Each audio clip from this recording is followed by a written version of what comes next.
बिस्मिल्लाहिर्रहमानिर्रहीम। Next topic है जो हमारा इस चैप्टर 13 का ऑब्जेक्ट ओरिएंटेड प्रोग्रामिंग। उसमें ओवरव्यू देख लेते हैं हम कि इस टॉपिक में सिलेक्शन में हम क्या क्या करेंगे। एक तो कंस्ट्रक्टर देखेंगे कि कंस्ट्रक्टर क्या होता है, कंस्ट्रक्टर ओवरलोडिंग, फिर डिस्ट्रक्टर, फिर किसी ऑब्जेक्ट को पास करना हो किसी फंक्शन के पास तो वो देखेंगे, फिर किसी ऑब्जेक्ट की वैल्यू को पास करना हो वो चेक करेंगे, फिर फ्रेंड फंक्शन को, फिर फ्रेंड क्लास को, और लास्ट पे स्टैटिक फंक्शन और क्लास को। तो सबसे पहले कंस्ट्रक्टर देख लेते हैं कि कंस्ट्रक्टर क्या होता है। ये एक स्पेशल मेंबर फंक्शन ही है। जिस तरह हम नॉर्मल फंक्शन डिक्लेयर करते हैं, कंस्ट्रक्टर भी एक मेंबर फंक्शन है क्लास का। लेकिन इसकी शर्त क्या है या इसकी निशानी क्या है कि कंस्ट्रक्टर का नाम भी सेम होगा एज क्लास नेम, कि जो क्लास का नेम होगा वही कंस्ट्रक्टर का नेम होगा।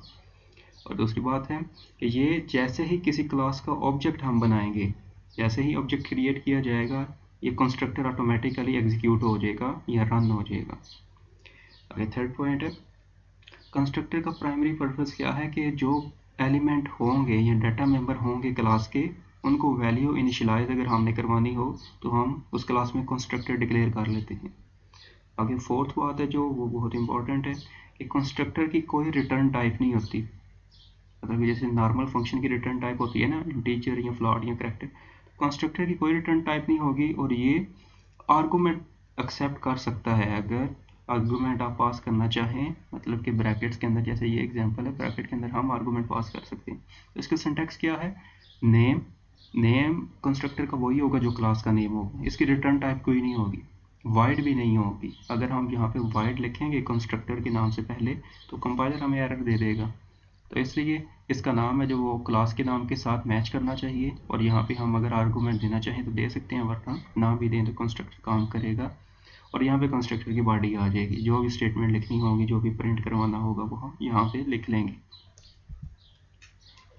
नेक्स्ट है एक कंस्ट्रक्टर का प्रोग्राम। ये तो आगे दो प्री प्रोसेसर डायरेक्टिव्स और उनके अंदर दो हेडर फाइल्स है, स्ट्रीम और conio.h। नेक्स्ट आ गया क्लास abc। क्लास हमने ली जिसका नाम है abc। फिर उसके अंदर प्राइवेट एक्सेस स्पेसिफायर आया जिसके अंदर एक डाटा मेंबर है इंटीजर टाइप का n। फिर पब्लिक एक्सेस स्पेसिफायर आया और उसके अंदर हमने ये कंस्ट्रक्टर बनाया abc। अब क्लास का नाम abc है और तो कंस्ट्रक्टर का नाम भी abc है और उसके अंदर कोई आर्गूमेंट पास नहीं है। तो इसकी बॉडी क्या होगी, बॉडी के अंदर हमने एक सी आउट स्टेटमेंट लिख दी है कि ये प्रिंट कर दे ऑब्जेक्ट क्रिएटेड, एक लाइन। अब नीचे हमने एक मेंबर फंक्शन लिख दिया जिसका नाम टेम्प है, टेम्परेरी की शॉर्ट फॉर्म। तो वो क्या कर रहा है, वो भी एक मैसेज डिस्प्ले करवा रहा है वेलकम का। तो यहाँ पे क्लास एंड होगी, सेमी कॉलन हमें बताएगा ओपनिंग ब्रैकेट ये और क्लोजिंग ब्रैकेट ये कि हमारी क्लास यहाँ पे एंड हो गई है। यहाँ नीचे मेन फंक्शन हमारा स्टार्ट हो गया, उसके अंदर हमने क्लियर स्क्रीन लिखा। अब यहाँ पे दो ऑब्जेक्ट बना ले, abc क्लास का नाम आ गया जो हम यहाँ पे ऊपर क्लास डिक्लेयर की है, abc क्लास का नेम, उसके दो ऑब्जेक्ट बना लिए x, y, एक x है और एक y है। और फिर गेट ch और प्रोग्राम एंड हो जाएगा। तो आउटपुट इसकी आएगी ऑब्जेक्ट क्रिएटेड दो दफ़ा। क्यों आएगा, क्योंकि हमने ऊपर पढ़ा है कि जैसे ही हम किसी क्लास का ऑब्जेक्ट डिक्लेयर करेंगे, अब यहाँ पे हमने ये क्लास है इसका ऑब्जेक्ट x डिक्लेयर किया, तो ये क्या करेगा, ऑटोमेटिकली कंस्ट्रक्टर के अंदर जाएगा, जो भी कंस्ट्रक्टर के अंदर लिखा होगा उसको डिस्प्ले करवा देगा। तो ऑब्जेक्ट क्रिएटेड एक दफ़ा प्रिंट हो जाएगा। अब साथ ही हमने दूसरा है जो ऑब्जेक्ट वो भी डिक्लेयर कर दिया जिसका नाम है y। तो अब ये क्या करेगा, दोबारा जाएगा कंस्ट्रक्टर के अंदर, जो भी इसके अंदर स्टेटमेंट है उसको जाकर डिस्प्ले करवा देगा। तो ऑब्जेक्ट क्रिएटेड दूसरी दफ़ा प्रिंट हो जाएगा। तो मतलब अगर यहाँ पे 3-4 और भी होते, जैसे a b c d, और हम 3-4 ऑब्जेक्ट डिक्लेयर कर लेते, तो हर बार उसने नीचे न्यू लाइन डिस्प्ले करवा देनी थी, क्योंकि हमने कंस्ट्रक्टर के अंदर एक मैसेज डिस्प्ले करवा दिया ऑब्जेक्ट क्रिएटेड के नाम से। तो होप सो इसकी समझ लग गई होगी। नेक्स्ट है कंस्ट्रक्टर ओवरलोडिंग। तो जिस तरह हमने चैप्टर 7 के अंदर पढ़ा था फंक्शन ओवरलोडिंग, कि एक फंक्शन होता है उसका सेम नाम यूज़ करके हम मल्टीपल फंक्शन बना लेते हैं, लेकिन उसके अंदर आर्गूमेंट चेंज होते हैं। नाम सेम होता है, उसके आर्गूमेंट हमने चेंज कर देने होते हैं। तो फंक्शन ओवरलोडिंग की तरह हम एक क्लास के अंदर कंस्ट्रक्टर ओवरलोडिंग भी कर सकते हैं, मल्टीपल कंस्ट्रक्टर ले सकते हैं। तो using multiple constructor in the same class is called constructor overloading. एक क्लास के अंदर हम अगर एक से ज़्यादा कंस्ट्रक्टर को लिखें या यूज़ करें तो उसको हम कंस्ट्रक्टर ओवरलोडिंग कहेंगे। तो इसके अंदर वो बोल रहा है कि कोई सी 3 चीज़ें होंगी, उनमें से एक का डिफरेंट होना लाजमी है। यहाँ तो उसके नंबर ऑफ पैरामीटर डिफरेंट हों, जैसा कि एक पैरामीटर हो सकता है या 2 या 3 हो सकते हैं। दूसरी चीज़ क्या है, डाटा टाइप हो पैरामीटर की, वो डिफरेंट हो।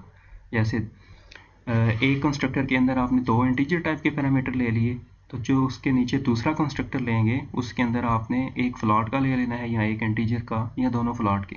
मतलब कि एक कंस्ट्रक्टर के डाटा टाइप दूसरे कंस्ट्रक्टर की डाटा टाइप से अलग होनी चाहिए, नाम सेम ही होगा, डाटा टाइप अलग होगा।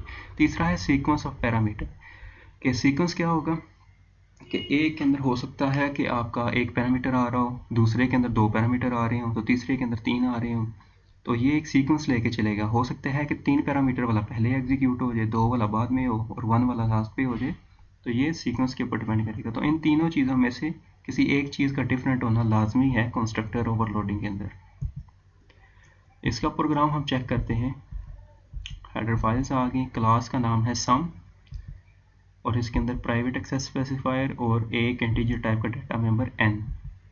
फिर पब्लिक आ गया और इसके अंदर कंस्ट्रक्टर आ गया एक जिसका नाम है सम, क्योंकि क्लास का नाम भी सम है तो कंस्ट्रक्टर का नाम भी सम होगा। इसके अंदर 2 हमने आर्गूमेंट ले लिए जो कि दोनों फ्लॉट टाइप के हैं, एक का नाम x है एक का नाम y है। और इसकी बॉडी के अंदर क्या कर दिया हमने, सम का मैसेज डिस्प्ले करवा दिया कि x प्लस वाई कर दो और सम को शो करवा दो। नीचे एक और कंस्ट्रक्टर लिया हमने, उसका नेम भी सम है, क्योंकि क्लास का नेम सम है तो हमने कंस्ट्रक्टर के नाम के अंदर उसकी कंडीशन पढ़ी है कि कंस्ट्रक्टर का नाम सेम होना चाहिए एज क्लास का नेम। इसके अंदर अब 3 आर्गूमेंट आ गए हैं, तीनों की डाटा टाइप फ्लॉट है, एक का नाम x है, दूसरे का y, तीसरे का z।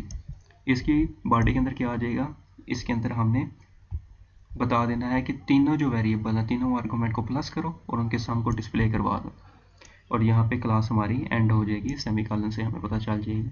एक क्लास है सम, उसके अंदर एक डाटा मेंबर है और 2 कंस्ट्रक्टर है, नाम उनका सेम है, एक के अंदर 2 पैरामीटर है एक के अंदर 3 पैरामीटर है, डाटा टाइप सेम है, लेकिन हमने वो कंडीशन जो 3 पढ़ी हैं उनमें से एक मीट कर रही है कि इसके अंदर 2 पैरामीटर है इसके अंदर 3, तो ठीक हो गया। इसका मतलब हमारा कंस्ट्रक्टर वर्क करेगा और करना चाहिए भी। नीचे आ गया मेन फंक्शन, उसके अंदर हमने क्लास का नाम सम है जो कि वो तो आएगा ही आएगा, साथ में एक पैरामीटर एक ऑब्जेक्ट बनाया जिसका नाम है a, और a के अंदर हमने वैल्यू 3 वैल्यूज पास कर दी, तीनों फ्लॉट टाइप की हैं, पॉइंटिंग वैल्यू है 6.3, 2.5 और 6.7। अब ये क्या करेगा ऑब्जेक्ट, ये तीनों वैल्यू को उठाएगा और चेक करेगा कि क्या ऊपर कोई कंस्ट्रक्टर है जिसके अंदर 3 आर्गूमेंट पास हो रहे हो। हाँ जी, तो हमारा जो सेकंड कंस्ट्रक्टर है इसके अंदर x, y और z 3 हमारे जो आर्गूमेंट्स हैं वो हैं, तो ये 6.3 को x के अंदर स्टोर करवा देगा, 2.5 को y के अंदर और 6.7 को z के अंदर। फिर इसकी बॉडी रन होगी और इन तीनों को प्लस करके वो सम शो करवा देगा। साथ में है कामा के थ्रू दूसरा हमारा ऑब्जेक्ट, उसके अंदर हमने 2 पैरामीटर पास किए हैं 7.6 और 3.5। ये जाएगा पहले कंस्ट्रक्टर के पास क्योंकि उसके अंदर 2 हमारे पैरामीटर हैं। अगर यहाँ पे 3 होते और यहाँ पे 2 होते तो फिर ये 3 वाला पहले एग्जीक्यूट होता और 2 वाला बाद में, लेकिन यहाँ पे 3 आर्गूमेंट हमने पास किए हैं तो वो 3 जो है वो सेकंड कंस्ट्रक्टर के पास हैं, तो इसलिए पहले सेकंड वाला कंस्ट्रक्टर एग्जीक्यूट होगा, क्योंकि हमने सीक्वेंस यहाँ पे देखना है। ये जो सीक्वेंस ऑब्जेक्ट का होगा उसी लिहाज से कंस्ट्रक्टर एग्जीक्यूट होगा। तो यहाँ पे 2 आर्गूमेंट वाला जो हमारा ऑब्जेक्ट है वो जाएगा, तो फिर वो वैल्यू पास होगी x और y के अंदर और वो उन दोनों को प्लस करके सम शो करवा देगा। तो इसका आउटपुट क्या आ जाएगा, पहले जब तीनों को प्लस किया, पहला कंस्ट्रक्टर चला, इन तीनों वैल्यूज़ को प्लस किया उसने x plus Y plus z, तो हमारा रिजल्ट आ गया 15.5 जो प्लस 6.3 और 2.5 और 6.7 प्लस करने के बाद है। फिर क्या होगा, हमने ये 2 वैल्यूज़ फॉरवर्ड की 7.6, 3.5 एज आर्गूमेंट पहले कंस्ट्रक्टर को, उसने उन दोनों को x प्लस वाई के थ्रू प्लस किया और सम को डिस्प्ले करवा दिया जो कि आ गया 11.1। अगला टॉपिक है हमारा डिस्ट्रक्टर। तो डिस्ट्रक्टर भी सेम कंस्ट्रक्टर की तरह है, थोड़ी चेंजिंग है इसके अंदर। ये भी एक स्पेशल मेंबर फंक्शन है, same name with class name, जो क्लास का नेम होगा वही डिस्ट्रक्टर का नेम होगा। इसके अंदर एक कॉम्प्लीमेंट्री ऑपरेटर आता है, ये वाला जो सिंबल है टिल डी, इस सिंबल को हम टिल डी बोलते हैं जो कि डिस्ट्रक्टर के नाम से पहले आएगा। और थर्ड पॉइंट है कि डिस्ट्रक्टर है जो वो कंस्ट्रक्टर के अपोजिट काम करेगा। कंस्ट्रक्टर तो क्रिएट करेगा, ये शो करवाएगा, प्रिंट करवाएगा, डिस्ट्रक्टर डिस्ट्रॉय कर देगा उस कंस्ट्रक्टर को। तो जहाँ पे हमने कंस्ट्रक्टर को डिस्ट्रॉय करना हो वहाँ पे हम डिस्ट्रक्टर का यूज़ करेंगे। ये दोनों अपोजिट वर्क करते हैं। अगला पॉइंट है जो destructor is executed automatically each time. Same उसी तरह जिस तरह हम कंस्ट्रक्टर को जिस तरह उसका ऑब्जेक्ट बनाया जाता है क्लास का, तो कंस्ट्रक्टर ऑटोमेटिकली एग्जीक्यूट हो जाता है। इसी तरह जैसे ही ऑब्जेक्ट बनेगा क्लास का तो उसका डिस्ट्रक्टर भी ऑटोमेटिकली एग्जीक्यूट हो जाएगा। आगे नेक्स्ट पॉइंट, एक क्लास में have only one destructor, it mean destructor overloading is not allowed. Destructor एक ही होगा एक क्लास के अंदर, एक से ज़्यादा नहीं हम यूज़ कर सकते, तो इसलिए इसके अंदर डिस्ट्रक्टर ओवरलोडिंग नहीं होगी। ऊपर जो हमने टॉपिक पढ़ा है कंस्ट्रक्टर का और कंस्ट्रक्टर ओवरलोडिंग का, वहाँ पे हम एक से ज़्यादा कंस्ट्रक्टर को यूज़ कर सकते हैं सेम नाम को यूज़ करके, लेकिन डिफरेंट पैरामीटर को यूज़ करके। लेकिन डिस्ट्रक्टर को हम एक ही दफ़ा क्लास में यूज़ करेंगे तो उसको हम डिस्ट्रक्टर ओवरलोडिंग नहीं कर सकते क्योंकि डिस्ट्रक्टर एक ही दफ़ा यूज़ होगा। लास्ट पॉइंट है like constructor destructor does not return any value. तो जिस तरह कंस्ट्रक्टर हमें कोई वैल्यू रिटर्न नहीं करता, इसी तरह डिस्ट्रक्टर भी हमें कोई वैल्यू रिटर्न नहीं करेगा। इसका सिंटैक्स क्या है, ये टेल डी वाला सिंबल, अगर डिस्ट्रक्टर का नाम आ जाएगा उसके अंदर कोई पैरामीटर नहीं है और ये डिस्ट्रक्टर की बॉडी आ जाएगी। तो डिस्ट्रक्टर का प्रोग्राम देखते हैं कि ये कैसे वर्क करेगा। ये हमारी क्लास आ गई जिसका नाम है टेस्ट, इसके अंदर एक डाटा मेंबर आ गया प्राइवेट n, और इसके अंदर पहला कंस्ट्रक्टर आया टेस्ट, उसके अंदर हमने ऑब्जेक्ट क्रिएटेड का मैसेज डिस्प्ले करवा दिया। फिर हमारा आ गया डिस्ट्रक्टर, इसका नाम भी टेस्ट होगा क्योंकि हमने कंडीशन पढ़ी है कि कंस्ट्रक्टर और डिस्ट्रक्टर दोनों का नाम वही होगा जो क्लास का नाम होगा, चाहे जो भी प्रोग्राम हो, कंस्ट्रक्टर और डिस्ट्रक्टर का नाम वही होगा जो क्लास का नेम होगा। तो डिस्ट्रक्टर का नाम भी टेस्ट आ गया, लेकिन उससे पहले ये टिल डी वाला सिंबल आ गया। उसके अंदर हमने मैसेज डिस्प्ले करवा दिया कि ऑब्जेक्ट डिस्ट्रॉयड, और यहाँ पे हमारी क्लास एंड होगी, सेमीकोलन के थ्रू हमें शो हो जाएगी। वॉइड मेन एग्जीक्यूट हुआ, क्लियर स्क्रीन, नीचे हमने दो ऑब्जेक्ट बनाए, टेस्ट क्लास का नाम आ गया क्योंकि ऊपर टेस्ट क्लास हमने डिक्लेयर की है। इसके दो ऑब्जेक्ट आ गए ए और बी, तो ये क्या करेगा, ए और बी जब चलेगा तो दो दफ़ा हमारा टेस्ट एग्जीक्यूट होगा। कि हम पीछे पढ़ चुके हैं कि जैसे ही किसी क्लास का ऑब्जेक्ट डिक्लेयर किया जाता है मेन फंक्शन के अंदर तो उसका कंस्ट्रक्टर ऑटोमेटिकली रन हो जाता है। तो ये क्योंकि हमने दो ऑब्जेक्ट डिक्लेयर किए हैं मेन के अंदर, तो ये दो दफ़ा ऑब्जेक्ट क्रिएटेड ये डिस्प्ले हो जाएगा आउटपुट के अंदर। इसी तरह क्योंकि हम दो ऑब्जेक्ट डिक्लेयर किए मेन के अंदर, इसी तरह डिस्ट्रक्टर है जो वो भी दो दफ़ा एग्जीक्यूट होगा। तो जितने यहाँ पे ऑब्जेक्ट हम डिक्लेयर करते जाएंगे मेन फंक्शन के अंदर, उतनी उतनी दफ़ा हमारा कंस्ट्रक्टर और डिस्ट्रक्टर एग्जीक्यूट होते जाएंगे। तो यहाँ पे हम इसका आउटपुट देख लेते हैं। ये क्योंकि हमारे दो ऑब्जेक्ट थे मेन के अंदर, तो ये दो दफ़ा कंस्ट्रक्टर चला, तो दो दफ़ा ऑब्जेक्ट क्रिएटेड मैसेज आ गया। इसी तरह दो ऑब्जेक्ट थे हमारे मेन फंक्शन के अंदर, तो डिस्ट्रक्टर भी दो दफ़ा चला और उसके अंदर ऑब्जेक्ट डिस्ट्रॉयड मैसेज हमें शो हो गया। आगे है passing object to a function, कि अगर हमने किसी ऑब्जेक्ट को पास करना हो किसी फंक्शन के अंदर तो वो कैसे होगा। तो पॉइंट है first, an object can be pass to a function in the same way as passing any other data type. जिस तरह हम कोई और डाटा टाइप पास करते हैं नॉर्मल फंक्शन के अंदर, इसी तरह ऑब्जेक्ट को भी हम पास कर देंगे। तो दूसरा पॉइंट है कि जब हमने किसी ऑब्जेक्ट को पास करना हो किसी फंक्शन के अंदर, तो ये लाजमी है कि क्लास को पहले डिक्लेयर किया जाए, क्लास के बाद फिर वो वाला फंक्शन डिक्लेयर किया जाए जिसके अंदर हमने वैल्यूज़ को पास करनी है। अभी हम प्रोग्राम में देखेंगे। अगर थर्ड पॉइंट है कि ऑब्जेक्ट को आर्गूमेंट के तौर पे दो तरीकों से पास किया जाता है फंक्शन के अंदर, एक पास ऑब्जेक्ट बाय वैल्यू और दूसरा है पास ऑब्जेक्ट बाय रेफरेंस। तो हम यहाँ पे जो देखेंगे वो है पासिंग ऑब्जेक्ट बाय वैल्यू। तो लेफ्ट साइड के ऊपर हमने क्लास बनाई जिसका नाम टेम्प है, उसके अंदर दो डाटा मेंबर आ गए एम और एन, दोनों प्राइवेट है। फिर एक्सेस स्पेसिफायर पब्लिक आ गया, उसके अंदर दो मेंबर फंक्शन है, एक इनपुट का और एक प्रिंट का। इनपुट के अंदर हमने दो वैल्यूज़ ले ली, एंटर करवा ली। फर्स्ट वैल्यू m के अंदर एंटर करवाई, सेकंड वैल्यू n के अंदर एंटर करवा ली। और प्रिंट वाले फंक्शन के अंदर हमने m और n दोनों को प्रिंट करवा दिया और नीचे टेम्प नाम का डिस्ट्रक्टर, क्योंकि क्लास का नाम टेम्प है तो डिस्ट्रक्टर एक डिक्लेयर कर लिया जो मैसेज डिस्प्ले करवाएगा ऑब्जेक्ट इज डिस्ट्रॉयड। अब राइट साइड के ऊपर हमने मेन फंक्शन लिखा। सबसे पहले टेम्प क्लास का नेम और उसका ऑब्जेक्ट बनाया x, जो कि हम अभी तक करते आ रहे हैं, क्लास का नाम और उसके साथ उसका ऑब्जेक्ट आता है। Clear screen void test temp, इस लाइन का क्या मतलब है, ये लाइन डिक्लेयर कर रही है एक फंक्शन जिसका नाम टेस्ट है। ये बताएगी कि इस पूरे प्रोग्राम के अंदर एक टेस्ट नाम का फंक्शन यूज़ होगा नीचे कहीं पे जाके, तो ये फंक्शन डिक्लेरेशन होगी। अब ये है टेस्ट एक्स, अब उस क्लास के जो हमारा फंक्शन होगा टेस्ट, उसके अंदर हमने ये वाला जो ऊपर ऑब्जेक्ट बनाया है x, वो पास कर देंगे। तो वो पास करते हैं तो नीचे देखते हैं ये हमारा नीचे वो टेस्ट नाम का जो फंक्शन है वो आ गया। तो जैसे ही ये वाली लाइन एग्जीक्यूट होगी, कंट्रोल सीधा आ जाएगा टेस्ट वाले फंक्शन के अंदर, जिसके अंदर एक ऑब्जेक्ट पास किया जा रहा है एज अ पैरामीटर। नॉर्मली हमने कोई वेरिएबल पास करना होता है, int x comma int Y या कुछ भी इस तरह का, लेकिन यहाँ पे हम ऑब्जेक्ट पास कर रहे हैं। तो उसके अंदर ये वाली लाइन चली, enter value through function object. ये लाइन एग्जीक्यूट होगी तो ओपीजी डॉट इनपुट, तो कंट्रोल सीधा ये वाला ऑब्जेक्ट क्या करेगा, इनपुट वाले फंक्शन के अंदर चला जाएगा, ये इनपुट वाला फंक्शन, और m और n के अंदर दो वैल्यू इनपुट करवा लेगा। फिर नीचे वाली लाइन एग्जीक्यूट होगी तो ये वो वैल्यूज जो हमने ऊपर इनपुट फंक्शन के थ्रू करवाई हैं इनपुट m और n के अंदर, ये उनको प्रिंट करवा देगा। तो अगर हमने वो लेट्स से वैल्यूज इनपुट करवाई हैं, कोई भी रैंडम वैल्यूज कह लें,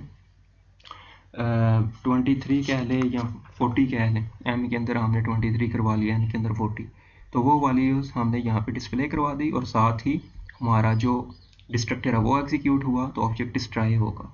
एक आउटपुट तो हमारा ये आ जाएगा, यहाँ तक जो लाइन एग्जीक्यूट हुई है। अब नीचे जब ये लाइन एग्जीक्यूट होगी तो ये कहेगा enter value in object x, तो एक्स के अंदर वैल्यू इनपुट करवाओ, तो ये वाली लाइन जब एग्जीक्यूट होगी एक्स डॉट इनपुट, तो कंट्रोल सीधा अब दोबारा इनपुट वाले फंक्शन के अंदर आएगा और दो वैल्यू इनपुट करवाएगा डिफरेंट।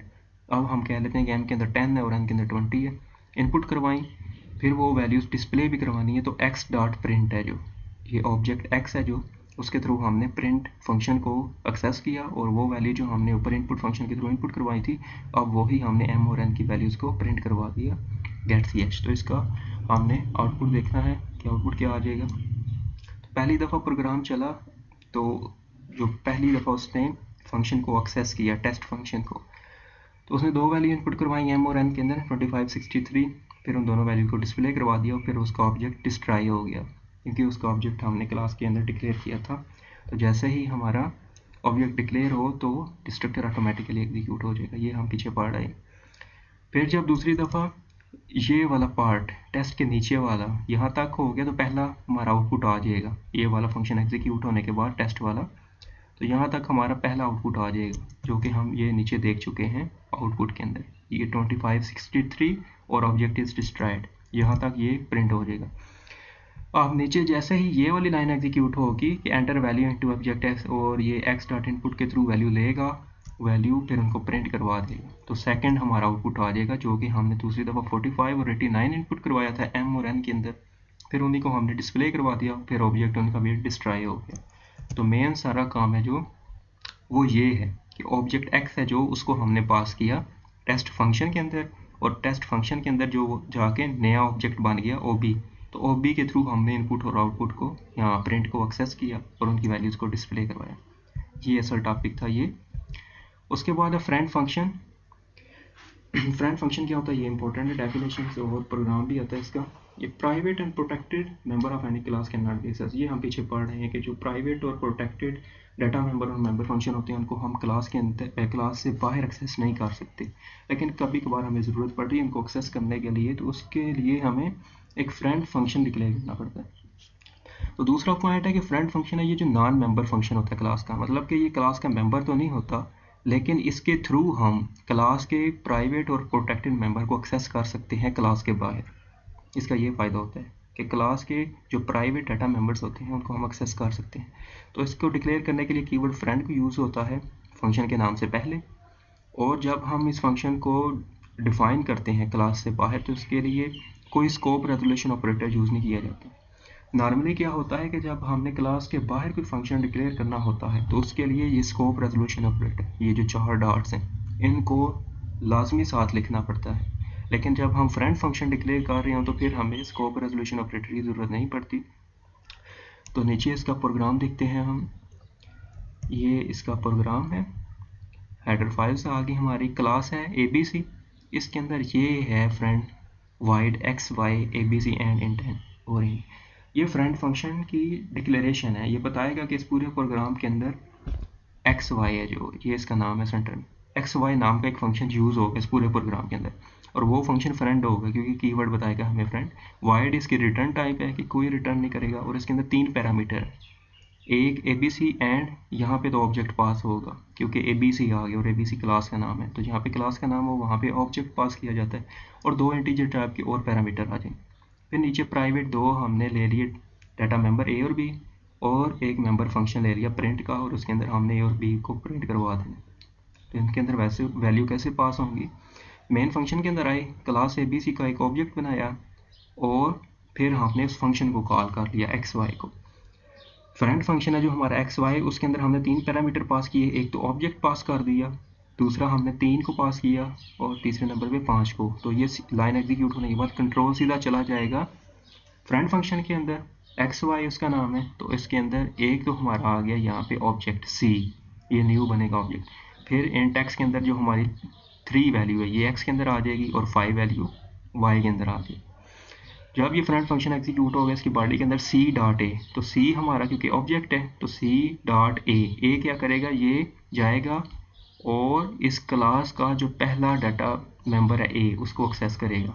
तो ये क्या बता रही है लाइन कि x के अंदर जो भी स्टोर है, x के अंदर है 3 स्टोर, 3 जाके स्टोर करवा दो A के अंदर, और इसी तरह C.B कि C ऑब्जेक्ट बताएगा कि B को एक्सेस करो और इसके अंदर वो वैल्यू स्टोर करवा दो जो B के अंदर, तो Y के अंदर है, सॉरी जो y के अंदर स्टोर है वो b के अंदर करवानी, तो y के अंदर 5 है, 5 स्टोर हो जाएगा b के अंदर। तो अब जो x और y की जो वैल्यू थी, x के अंदर 3 स्टोर था वो a के अंदर आ गया, y के अंदर 5 स्टोर था वो b के अंदर आ गया, दोनों वैल्यूज आ गई।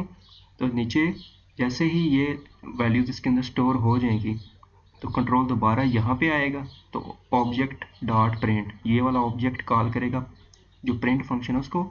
तो प्रिंट फंक्शन हमारा ये है ऊपर क्लास के अंदर, तो ये हमारा सम डिस्प्ले करवा देगा a+b के अंदर हमने स्टोर करवाया हुआ है 3+5, तो 8 है जो वो यहाँ पे प्रिंट हो जाएगा आउटपुट के अंदर। और नीचे एक और सी आउट हम यूज़ कर रहे हैं जो प्रिंट करवाएगी ओके, डबल कोटेशन के अंदर जो भी लिखा हो वो प्रिंट हो जाता है, तो ओके हमारा प्रिंट हो गया। तो 8 और ओके हमने डिस्प्ले करवा दिया। सारा काम है फ्रेंड फंक्शन का, तो फ्रेंड फंक्शन हमने ऊपर डिक्लेयर किया, फिर ये मेन फंक्शन के बाद उसको डिफाइन किया और उसकी बॉडी बनाई और वैल्यू पास कर दी x और y की, किसको, a और b को। तो a और b को फिर हमने डिस्प्ले करवा दिया। लास्ट टॉपिक है हमारा फ्रेंड क्लास। जिस तरह फ्रेंड फंक्शन के थ्रू हम वो वैल्यूज़ जो एक्सेस नहीं कर सकते थे, जो प्राइवेट हों उनको एक्सेस कर लेते थे, इसी तरह ऐसी क्लास जिसकी जो प्राइवेट और प्रोटेक्टेड मेंबर्स हैं उनको हम एक्सेस नहीं कर सकते नॉर्मली, तो हम फ्रेंड क्लास के थ्रू उनको एक्सेस कर लेंगे। तो a type of class that allow the accessing the private and protected member of a particular class is called friend class। इसको डिक्लेयर करने के लिए कीवर्ड फ्रेंड यूज़ किया जाता है। नीचे उसकी एग्जांपल है कि अगर हमने क्लास B को क्लास A के साथ रिलेट करना हो, डिक्लेयर करना हो एज अ फ्रेंड, तो उसके लिए फ्रेंड क्लास B ये स्टेटमेंट है जो वो शो करेगी कि हम A और B क्लास आपस में फ्रेंड हैं, तो B क्लास है जो वो A क्लास को यूज़ कर सकती है। नीचे इसका प्रोग्राम आ गया। क्लास A के अंदर हमने एक प्राइवेट डाटा मेंबर ले लिया M और एक प्रोटेक्टेड डाटा मेंबर ले लिया N, फिर एक मेंबर फंक्शन ले लिया जिसका नाम है असाइन, और उसके अंदर 2 पैरामीटर फ्लॉट टाइप के x और y प्लेस कर दिए, और फिर x की वैल्यू को m के अंदर स्टोर करवा दिया, y की वैल्यू को n के अंदर स्टोर करवा दिया। और फ्रेंड क्लास B, यहाँ पे हमने बता दिया कि जो B क्लास है उसको हम यूज़ कर सकते हैं क्लास A के अंदर। नीचे आ गई क्लास B। क्लास B के अंदर क्या हो रहा है, ये इसके अंदर कोई डाटा मेंबर नहीं है, इसके अंदर मेंबर फंक्शन ही है, बस एक ही मेंबर फंक्शन है जिसका नाम है सम, और उसके अंदर जो पैरामीटर है वो ऑब्जेक्ट आर है, ये क्लास A का ऑब्जेक्ट है जो, और वो वैल्यू लेगा क्लास A के अंदर जो मेंबर वेरिएबल है M और N, उन दोनों की वैल्यू को गेट करेगा और उनको प्लस करवा के डिस्प्ले करवाएगा। तो हम मेन फंक्शन के अंदर देखते हैं क्या हो रहा है। पहले क्लास A का ऑब्जेक्ट बनाया जिसका नाम डबल A है, इसी तरह दूसरी लाइन के अंदर B क्लास है जो उसका ऑब्जेक्ट बनाया जिसका नाम डबल B है। फिर हमने 2 वेरिएबल ले लिए A और B जिनकी डाटा फ्लॉट है, तो हमने फर्स्ट वैल्यू एंटर करवाई A के अंदर, सेकंड वैल्यू एंटर करवाई B के अंदर। ये वाली लाइन है जो फिर पहला ऑब्जेक्ट है जो A ऊपर क्लास A का जो हमने डिक्लेयर किया है, A dot assign A B, कि A और B के अंदर जो भी वैल्यू है वो पास कर दो असाइन वाले फंक्शन को। असाइन वाला फंक्शन क्लास के अंदर है, क्लास A के अंदर, तो A और B की वैल्यू आ जाएगी x और y के अंदर, फिर x की वैल्यू m के अंदर आ जाएगी तो y की वैल्यू n के अंदर। मतलब कि अब 2 दफ़ा वैल्यू रिप्लेस हो रही हैं। ए और बी की वैल्यू आएगी एक्स और वाई के अंदर, फिर एक्स और वाई की वैल्यू है जो वो एम और एन के अंदर आ जाएगी। यहाँ पे एम और एन के अंदर वैल्यू स्टोर होगी। नीचे हमने बता दिया कि जो ए क्लास है उसकी फ्रेंड क्लास है बी, तो हम ए और बी की वैल्यूज़ हैं जो डाटा मेंबर और मेंबर फंक्शन है जो वो क्लास बी के अंदर यूज़ कर सकते हैं। तो ए के डाटा मेंबर्स या मेंबर फंक्शन को हमने यूज़ किया नीचे सम फंक्शन है जो ये यूज़ करेगा क्लास ए के ऑब्जेक्ट को। तो यहाँ पे ऑब्जेक्ट डॉट एम